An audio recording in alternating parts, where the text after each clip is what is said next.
sou baterista, né? Basicamente, de uma banda de rock, CPM 22.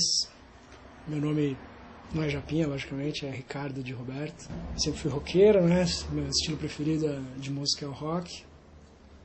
Mas um dos meus gostos também é pelo estudo, pelo conhecimento, né? Eu já me formei em administração de empresas pela PUC, ciências sociais e comunicação social pela USP, e agora eu estou fazendo filosofia no Mackenzie. Estou com 37 anos, estou vivendo de música, de rock, o que é uma missão meio difícil no Brasil.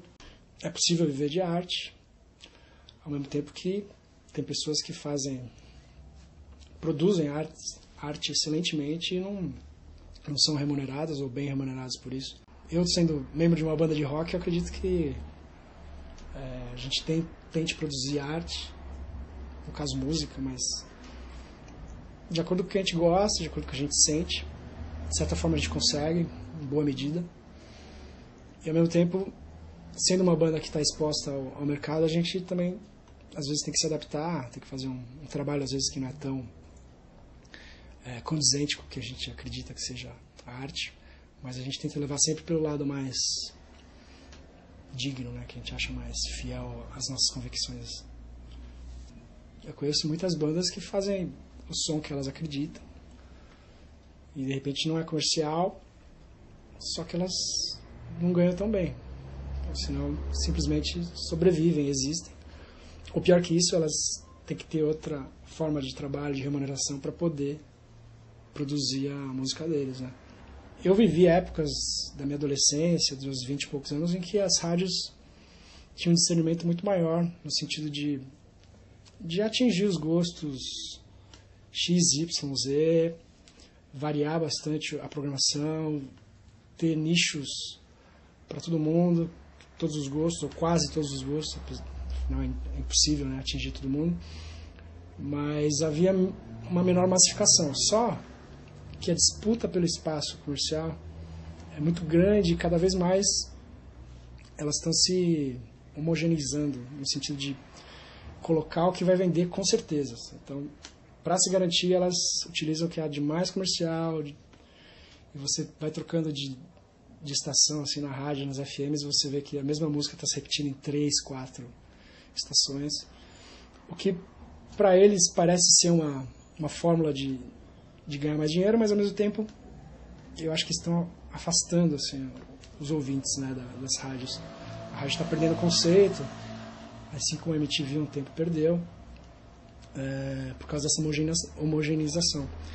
Então é complicado, né, uma questão de definir os rumos. Eu vejo que lá fora, por exemplo, você tem rádios segmentadas de rock, de pop, de black, de rap.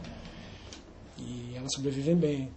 Mas tudo bem que o nível econômico lá é muito superior ao nosso. Então, aqui no Brasil, a guerra é um pouco mais acirrada pelo espaço. E os artistas acabam sendo prejudicados nesse sentido, né? As bandas e tal, porque acaba tendo menos espaço também. Eu sou fã do Lobão, né? Assim como artista. Pessoa que toma atitudes inteligentes e desafiadoras, contestadoras. Quando ele tomou essa atitude uns 10 anos atrás de lançar o primeiro CD dele pelas bancas, eu já admirei, eu falei, pô, tomara que dê certo.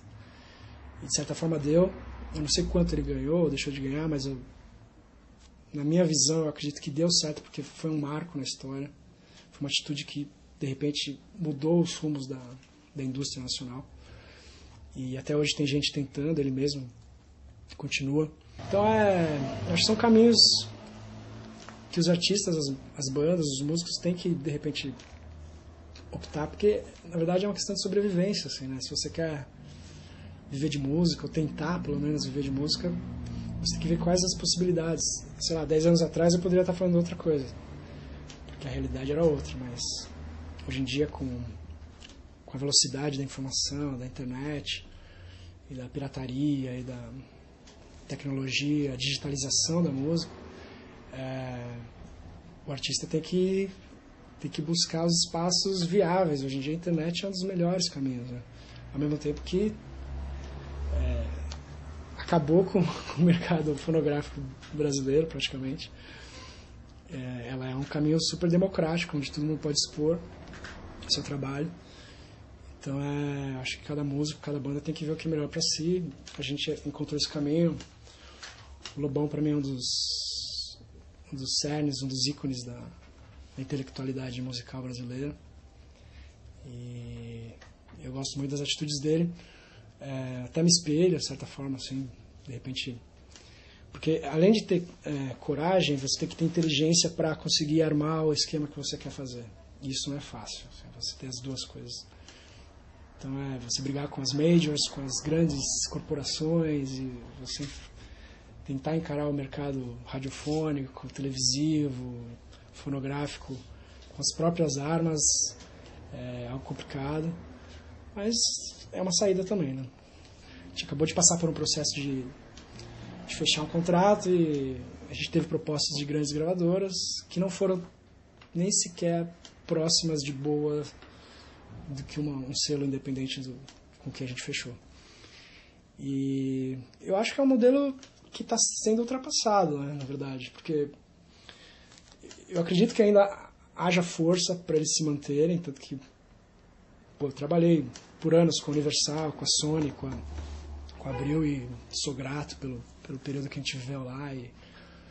Mas hoje em dia, cada vez menos você vê elas tendo o poder de negociação, o poder de ação, de marketing, de distribuição que elas tinham antes. É lógico, ainda você tem artistas que vendem, não sei se milhões, né, mas pelo menos bons milhares, aí, sei lá, uma Ivete Sangalo, uma Claudinha, que são parte dessa corporação, né? O Restart.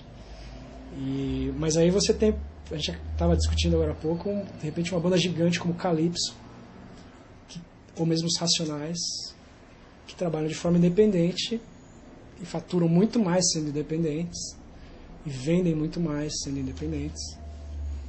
Então é algo que já vem sendo questionado, né, há um tempo, nessa última década principalmente. E ainda mais com o MP3, com a pirataria, cada vez mais, né? Acho que os anos 2000 deram uma diminuída assim, no ritmo, ao ponto de chegar onde a gente chegou. Que o conceito ele foi se diluindo e a molecada no bom sentido, né? A juventude,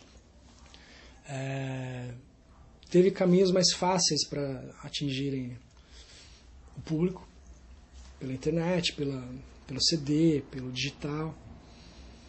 E acho que o mais fácil acabou prejudicando a qualidade da produção, a intensidade, a densidade. Acho que quando as bandas passavam por momentos mais sofridos, mas que não era o fim do mundo, as roubadas que a gente chama, né? Quando passava por momentos mais difíceis, você conseguia tirar lições daquilo e jogar na tua música. Entendeu? Então você era inspiração, era algo que se fixava dentro de você e você conseguia pôr pra fora quando você ia tocar, fazer um show. Hoje em dia é tudo mais bonitinho, né? mais fácil. Acho que a banda é formada em uma semana pelo MSN. Em um mês ela gravou 4, 5 músicas no estúdio caseiro. No segundo mês ela fez um MySpace, colocou um videoclipe no terceiro mês no YouTube. Em 6 meses ela está famosa, está em todos os trending topics no Twitter. Sendo que ela fez 2 shows. Né? Isso de uma época que a gente tinha que dar o sangue para conseguir fazer 1, 2 shows no mês, para conseguir marcar, para poder pagar para tocar. E mesmo assim saía satisfeitíssimo, porque conseguimos tocar. Para depois de 1 ano de muito show, fazer uma fita demo. Sabe? Então, tudo bem, pode parecer nostalgia, mas eu acredito que os resultados eram mais densos. Assim. E em termos de arte, eu acho que é muito relativo, né? Eu acho que os críticos de arte, os críticos musicais, eles devem estar um pouco chateados com as novas produções, né? Até lá fora, acho que isso está rolando. Assim, eu não vejo mais grandes bandas surgindo. Assim, minha última grande banda foi o Foo Fighters. Coldplay, que eu não gosto tanto, mas tudo bem, uma grande banda. A última década foi muito fraca de grandes bandas, né?